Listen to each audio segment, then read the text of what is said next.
The Israeli-Palestinian conflict is at its worst point in years. And so world leaders are calling for an idea that's been around for decades.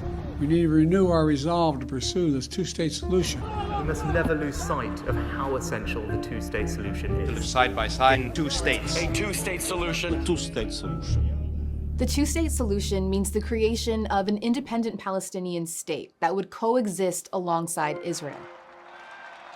It's long been seen as the best hope for peace, but it's never really come close to happening. And the reality on the ground now, after the October 7th Hamas attacks and Israel's military offensive into Gaza, may make it more difficult than ever before. So, is the two-state solution actually a viable option or just a talking point? Here's some of what makes it so difficult.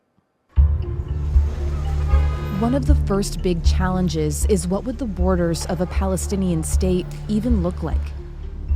To understand why that's so hard, we have to go back in history, but this is not a full account. We're going to take you through some of the pivotal moments in this long contested history. After the horrors of the Holocaust, the United Nations voted to establish the State of Israel as a refuge for the Jewish people in their ancestral homeland. A decision that angered the majority Arab population. The plan was to divide historic Palestine, the land between the Jordan River and the Mediterranean Sea, which had been under British control, into two states, one for Jews, one for Arabs, with Jerusalem under international control. Jewish leaders declared the establishment of Israel on May 14, 1948. But 5 surrounding Arab nations rejected the UN plan and attacked Israel, the start of the 1948 Arab-Israeli War. The creation of Israel and the war upended life for the Arab population in what Palestinians call the Nakba, or catastrophe. Some 750,000 people fled or were expelled from their homes, becoming refugees across the Middle East and in what's now the West Bank and Gaza. Today, some 5.9 million UN-registered Palestinian refugees claim links to that displacement. At the end of the war in 1949, Israel controlled more land than it had under the UN plan. Jordan took the West Bank, Egypt took Gaza. Jerusalem was divided, with Israeli control in the west and Arab control in the east. These armistice lines became known as the Green Line, still the internationally recognized boundaries between Israel and the Palestinian territories today. The Green Line is also known as the pre-1967 line because things changed in the Six-Day War between Israel and its Arab neighbors that year. Israel won, going past the Green Line, taking full control of Gaza and the West Bank, including East Jerusalem, the start of the decades-long Israeli military occupation of the Palestinian territories. So for Palestinians, the Green Line is the starting point for any negotiations on the borders of a Palestinian state. Because they want the Israeli military out, ending conditions that some rights groups have condemned as apartheid for denying Palestinians equal rights. Occupation is a daily reality of violence. Every aspect of your life is controlled by a foreign country. When and how Noor Oda is an author and activist in the West Bank, where 3 million Palestinians live under strict Israeli restrictions and surveillance. Whether I can travel from one city to another for work or to visit family is up to an Israeli soldier at a checkpoint. You could be subject to detention, and you have no recourse for justice. But for Israel, the Green Line is a non-starter. While Israel is prepared to make generous compromises for peace, it cannot go back to the 1967 lines. Israel points out the Green Line was never meant as an official border, but an armistice line. And it says it poses a danger to its security, arguing the Green Line makes the country too narrow in places to defend.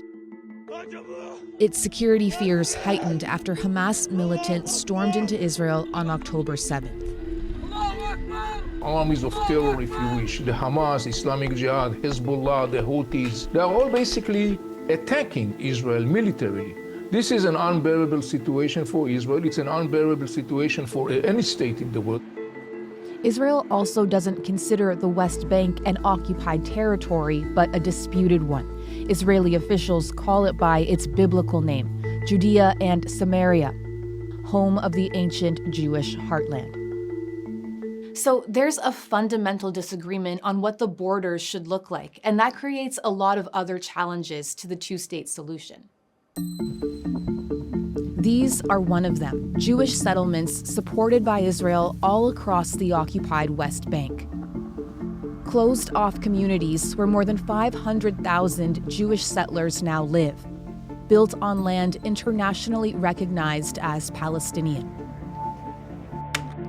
The West Bank is seen as the heart of any would-be Palestinian state, but this map shows you just how much of that land the settlements are taking up. It's effectively rendered the West Bank as a patchwork of non-contiguous territories. So I think logistically speaking, there is no realistic way of implementing a two-state solution. The settlements are considered illegal under international law, but Israel denies they're a violation, approving and funding settlement development over decades. Settlers say they have a religious right to the land. What is pushing us is thousands of years of history of longing to this land.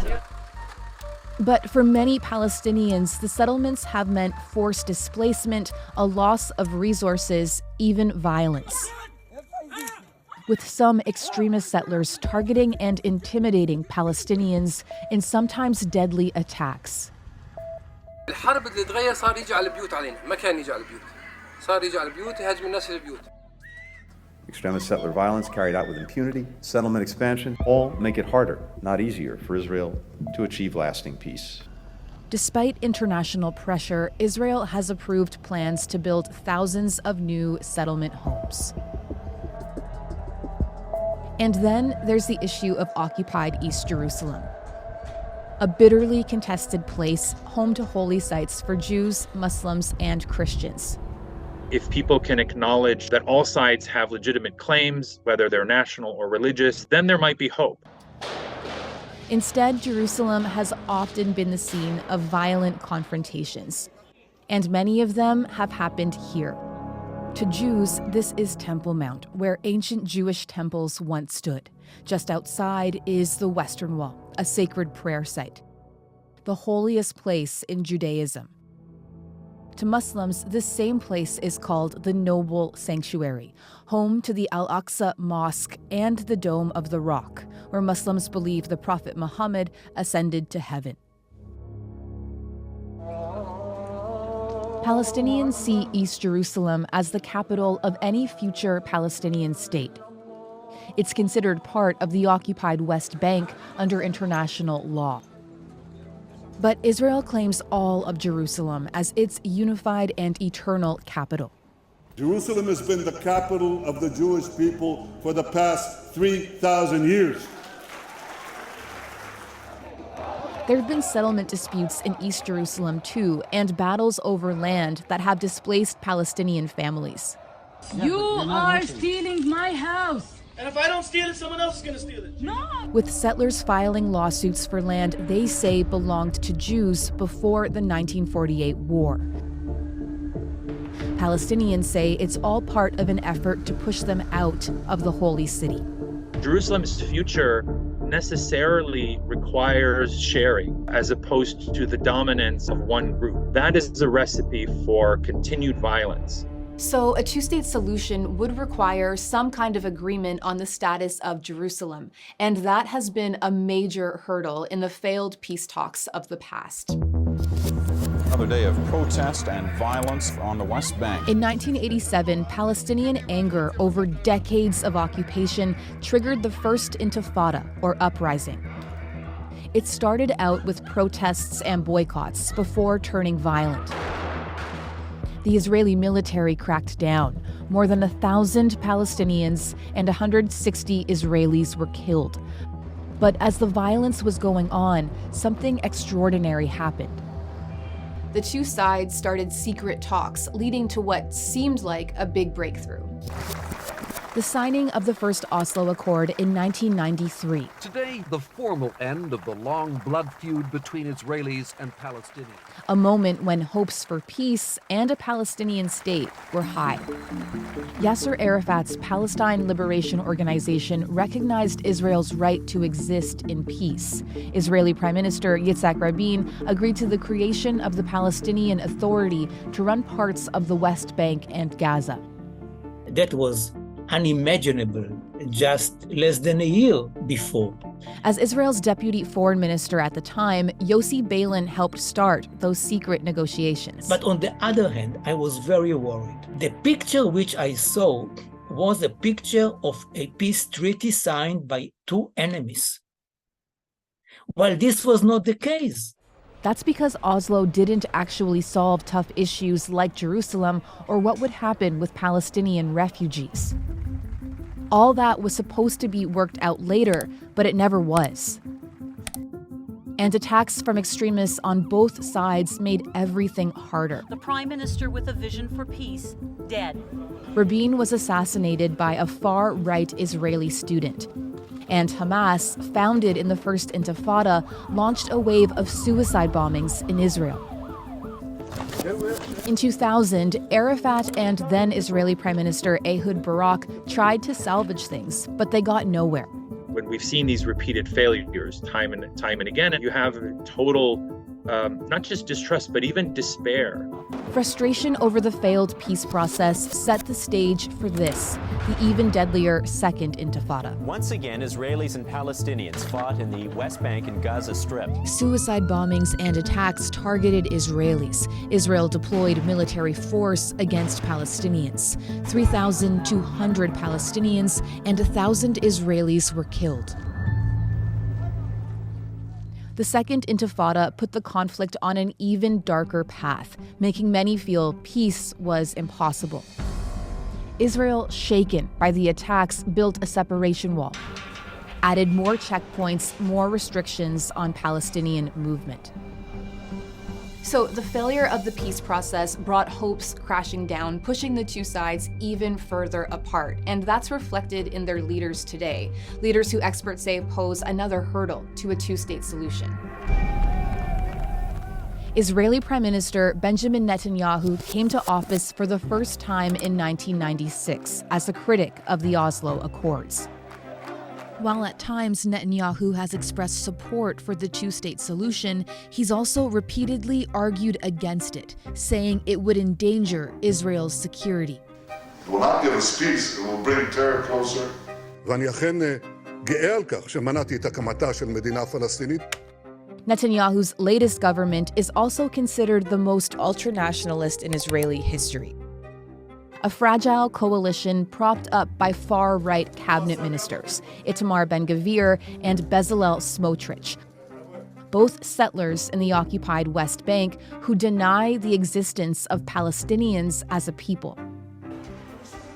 Both were at this internationally condemned conference in Jerusalem, calling for Jews to settle Gaza after the war, meaning pushing Palestinians out. On the Palestinian side, you have two rival factions. There's Hamas, designated a terrorist group by Canada and other countries, and Fatah, the political party of Yasser Arafat that runs the Palestinian Authority. In 2006, Hamas beat Fatah in elections held in Gaza just months after Israel withdrew from the territory. Then in 2007, there was a brief civil war, Hamas violently pushing Fatah out of Gaza entirely, taking full control and running Gaza ever since. Israel then tightened restrictions, imposing a total land, sea, and air blockade upheld in part by Egypt. Some rights groups say it turned Gaza into an open-air prison, but Israel says it's necessary, with Hamas rejecting Israel's right to exist and vowing more attacks like October 7th. إسرائيل دولة لا مقام لها على أرضنا، إحنا الدولة لابد أن نزيلها. I know the world is very upset of what Israel is doing in Gaza, but what do you expect from a democratic country? How should a democratic country can protect its own people? As long as Hamas is in power, it's a complete disaster. But to Palestinians who support it, Hamas is a legitimate resistance movement against the occupation, one becoming more popular in the West Bank, where rival Fatah is based. There is a lot of raw pain right now. People will side with whoever is seen to be punching back. Fatah is led by Palestinian Authority President Mahmoud Abbas. The Palestinian Authority is backed by the international community, and Abbas says he supports the two-state solution. وبالتالي ليأتوا إلى طاولة المفاوضات أيدينا دائما ممدودة للمفاوضات. But to many, the Palestinian Authority is too weak, and Abbas himself has been criticized as autocratic, in charge since 2005. Polls suggest more than 80% of Palestinians want him to resign. With the right leadership, you'd have a chance of managing, if not resolving, most, if not all, of the challenges. You need leaders on both sides who are masters of their political houses, not prisoners of their ideologies. You do not have them. So there are so many very difficult and deeply rooted challenges to the two-state solution. And polling after the October 7th attacks and the war in Gaza suggests Israelis and Palestinians are even more hardened. A decade ago, 61% of Israelis said they supported the two-state solution. Now, a near complete reversal. 65% say they're against it. In a Palestinian poll, just 17% now say they believe in a two-state solution. Instead, most want a Palestinian state across the entire land. So if a majority of Israelis and Palestinians now say they don't want a two-state solution, it's hard to see how it can actually happen. Still, some find ways to hold on to hope that somehow all this suffering will end.